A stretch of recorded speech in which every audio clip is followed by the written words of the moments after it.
Hello, class 7. Today we are going to learn about the lesson The Wind on the Haunted Hill by Ruskin Bond. Now let's read the lesson. Hoo, hoo, hoo, cried the wind as it swept down from the Himalayan snows. It hurried over the hills and passes and hummed and moaned in the tall pines and deodars. On Haunted Hill there was a little to stop the wind, only a few stunted trees and bushes, and the ruins of what had once been a small settlement. The writer explains about the environment of the haunted hill, and he says that the wind was blowing down from the Himalayan snows, and only a few short, stunted trees and bushes were seen there. And now that place of settlement has been collapsed. There's no building over there, everything has collapsed. Now let's read the next paragraph. On the slopes of the next hill, there was a small village. People kept large stones on their tin roofs to prevent them from blowing away. There was nearly always a wind in these parts. Even on sunny days, doors and windows rattled, chimneys choked, clothes blew away. Three children stood beside a low stone wall, spreading clothes out to dry. On each garment they placed a rock. Even then the clothes fluttered like flags and pennants. Usha, dark-haired and rose-cheeked, struggled with her grandfather's long, loose shirt. She was 11 or 12. Her younger brother Suresh was doing his best to hold down a bedsheet while Binya, a slightly older girl, Usha's friend and neighbor, was handing them the clothes one at a time.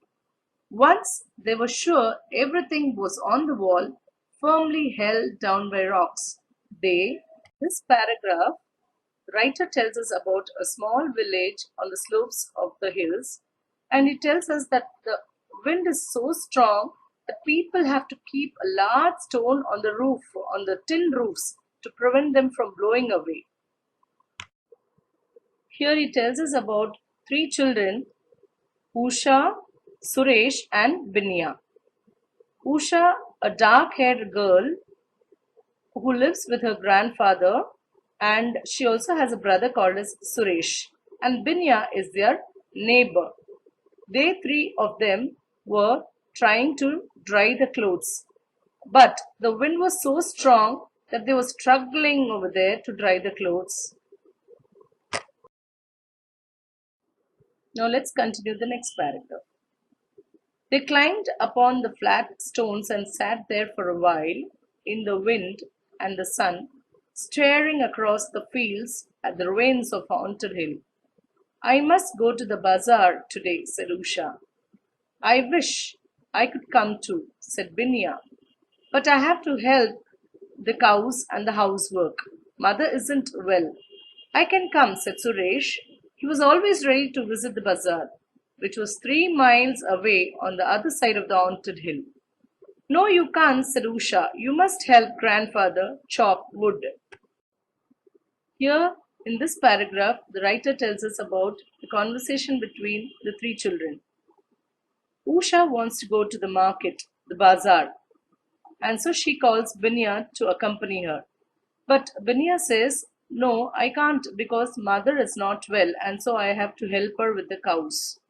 But Suresh, Usha's younger brother, is ready to visit the bazaar and so he says, I will come along with you. But Usha says, no, you don't because you have to help grandfather to chop the wood. Let's continue. Their father was in the army, posted in a distant part of the country, and Suresh and his grandfather were the only men in the house. Suresh was 8, chubby and almond eyed. Won't you be afraid to come back alone? He said. Why should I be afraid? There are ghosts on the hill. Let us read The next para. Are there many ghosts in the ruins? Asked Binia. Grandfather says so. He says that many years ago, over 100 years ago, English people lived on the hill. But it was a bad spot, always getting struck by lightning, and they had to move to the next range and build another place. But if they went away, why should there be any ghosts? Because grandfather says during a terrible storm, one of the houses was hit by lightning and everyone in it was killed. Everyone, including the children. In this paragraph, the writer says that Usha goes to the market and Suresh also wanted to accompany her. But she said, no need to come as you have to help grandpa. And so Binia asked her, are you not afraid of the ghost?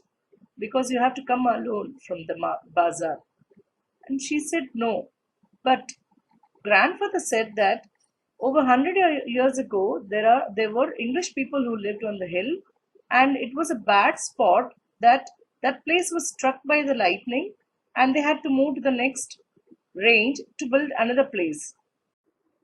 Grandfather said that once there was a terrible storm, and one of the house was hit by lightning, and everyone in the house was killed, including the children.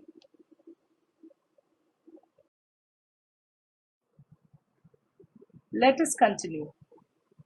Were there many children? There were two of them, a brother and a sister. Grandfather says he has seen them many times when he has passed through the ruins late at night. He has seen them playing in the moonlight. Wasn't he afraid? No, old people don't mind seeing ghosts. Usha set out on her walk to the bazaar at 2 in the afternoon. It was about an hour's walk. She went through the fields, now turning yellow with flowering mustard, then along the saddle of the hill and up to the ruins. The path went straight through the ruins. Usha knew it well. She had often taken it while going to the bazaar, to do the weekly shopping or to see her aunt who lived in the town. Wild flowers grew in the crumbling walls.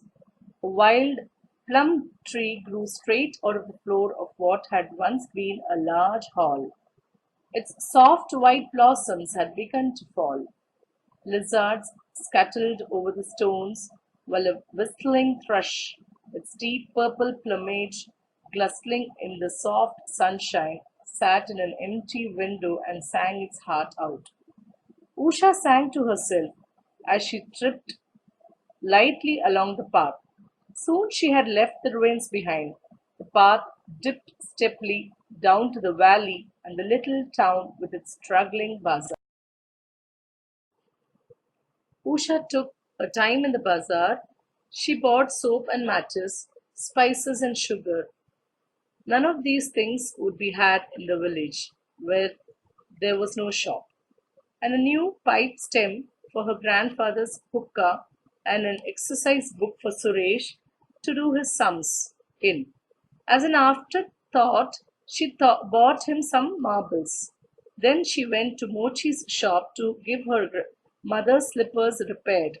The Mochi was busy, so she left the slippers with him and said she'd be back in an hour, half an hour. Mochi means a cobbler. Usha took her mother's slippers to the cobbler to get it repaired, and so she left the slippers there and she said she'll be back in an half an hour. She had 2 rupees of her own saved up, and she used the money to buy herself a necklace of amber colored beads from an old Tibetan lady who sold charms and trinkets from a tiny shop at the end of the bazaar. Usha met her aunt Lakshmi, who took her home for tea. Usha spent an hour in Aunt Lakshmi's little flat above the shops, listening to her aunt talk about the ache in her left shoulder and the stiffness in her joints. She drank 2 cups of sweet hot tea, and when she looked out of the window, she saw the dark Clouds had gathered over the mountains and it was getting late. So Usha ran to the cobbler and collected her mother's slippers. The shopping bag was full. She slung it, that is, she put it on her shoulder and set out for the village. That's all for today's session, children. Let's continue the remaining lesson in the next session. Now let's see the glossary. Let us read it once. Moaned means make a long, low sound. Haunted means possessed. Ruins, decayed, collapsed building or place. Terrible, fearful. Saddle, low point on a ridge between two summits. Summits means peaks. Crumbling, breaking apart into small pieces. Scuttled, run with short, quick steps. Whistling thrush, a small singing bird. Straggling, spreading out in different directions. Thanks for watching, children.